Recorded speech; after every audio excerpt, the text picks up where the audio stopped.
Hey everybody, it's Henry Steele and today is April 1st, 2024. It is a Monday, and in this video I'm going to talk to you about the changes in the rule set for our support and resistance trading system.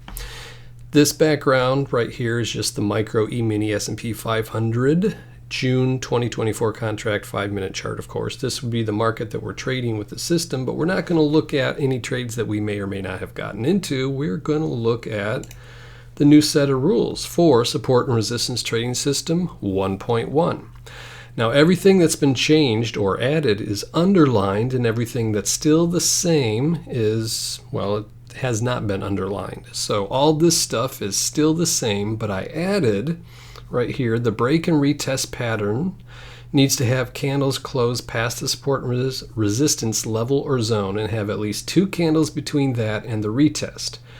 I actually didn't add this. I changed the wording a little bit so it would match this up here because the wording was a little bit different in the first version. So it was not exactly the same, and I wanted it to be the same between the two of them, so I changed the wording there a little bit, but it's the same basic, the same basic idea.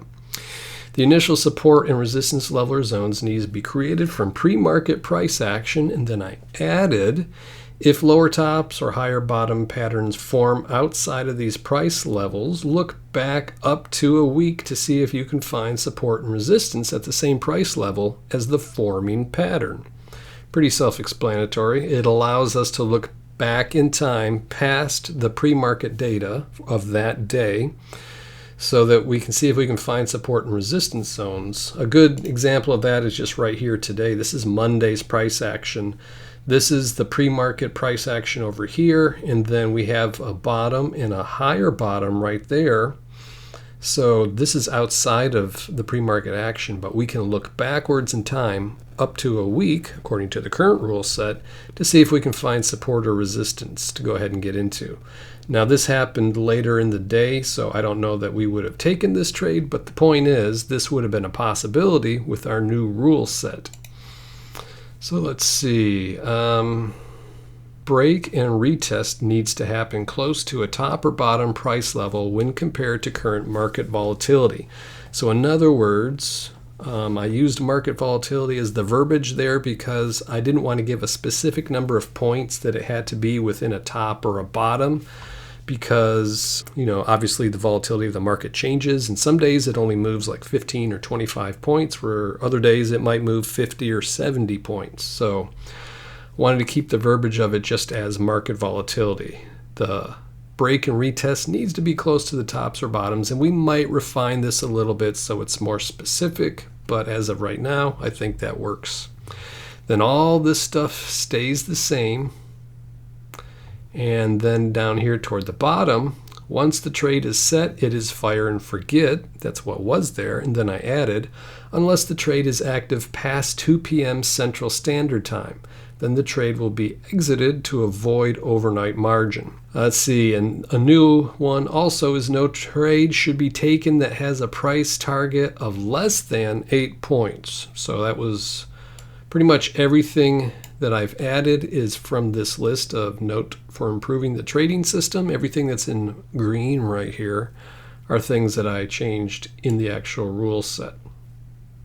So that's the actual trading system rule set right there. And then the entry rules right here are pretty much the same as they were before. Right here we have the price needs to move back to at least the breakout point. I didn't have that in there before. It has to move back to the breakout point. Now, so basically what's changed is, let's say, oh gosh, just as an example really quickly, let's say that the breakout point is right there. Let's zoom in. Well, the price breaks out here. It moves back up to the breakout point, but we need it to come at least that far. It's okay if it goes past it a little bit. When it comes back and breaks that back down, the close of the candle that comes back down here in this direction would be where we would enter the trade. That's that one right there.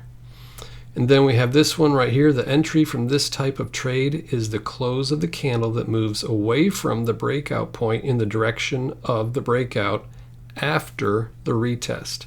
And I just added that to make sure that it was more clear after the retest.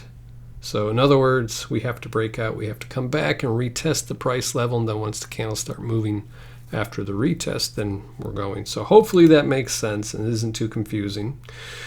They're pretty straightforward rules. Everything else after that is the same. And either Thursday or Friday this week, I'll go ahead and apply these new rules. So until later this week, this is Henry Steele. I'll talk to you then.